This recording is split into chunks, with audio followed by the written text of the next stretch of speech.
who is the Chief Executive of EMPS. Very good morning to you, Kirsten. Welcome. Morning, thank you.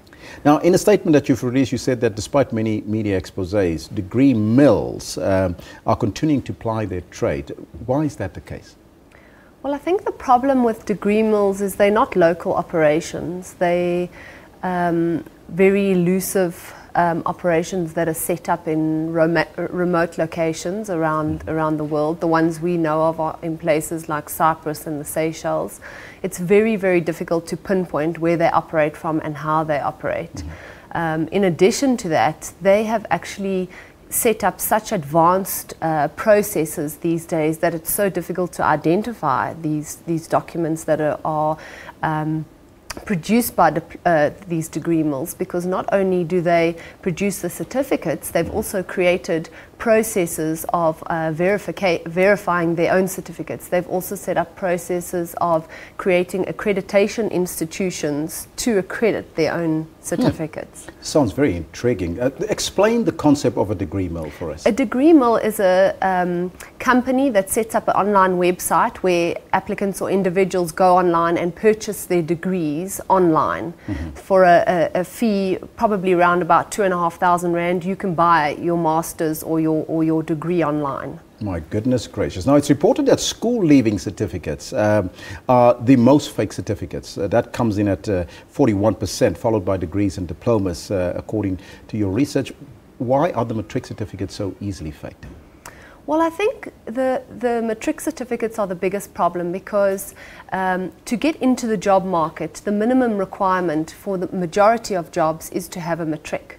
Added to that is the problem that we have such a high failure rate of our matric students. So that is really where the source of the problem is. In addition to that, the percentage is so high because not only are individuals faking their matric certificates, they're also forging symbols or changing matric certificates. And who are these people that fake it? Is it mostly matriculants, or is it people in high places?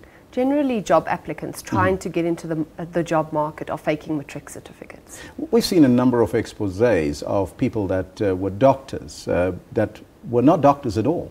And these are some of the high-flying personnel that we're talking about. Is that on the increase?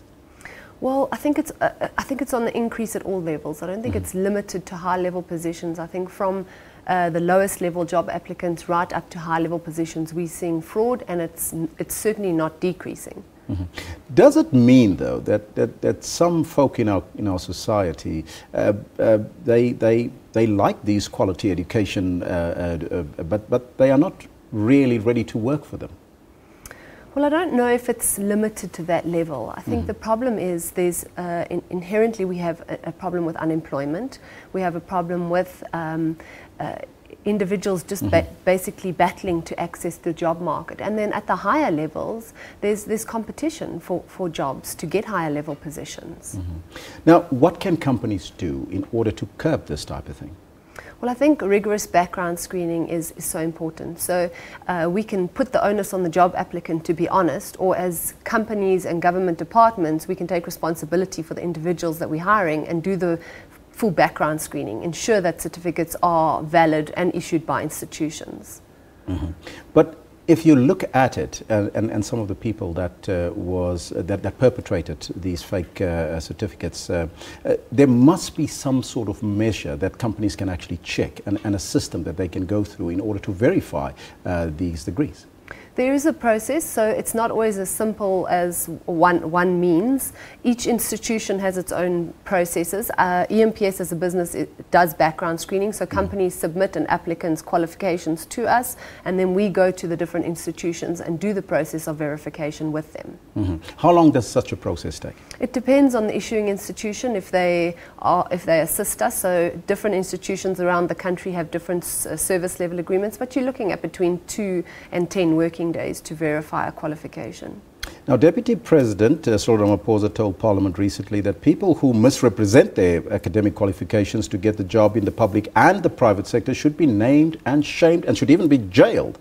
Do you think that particular deterrent will probably keep people away from doing what they're doing in terms of faking their qualifications?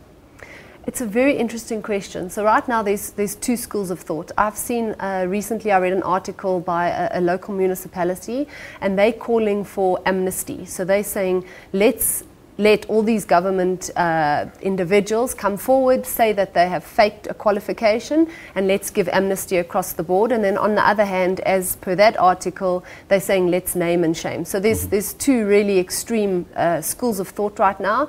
I think name and shame would really set an example for those young job applicants that are trying to get into the job market.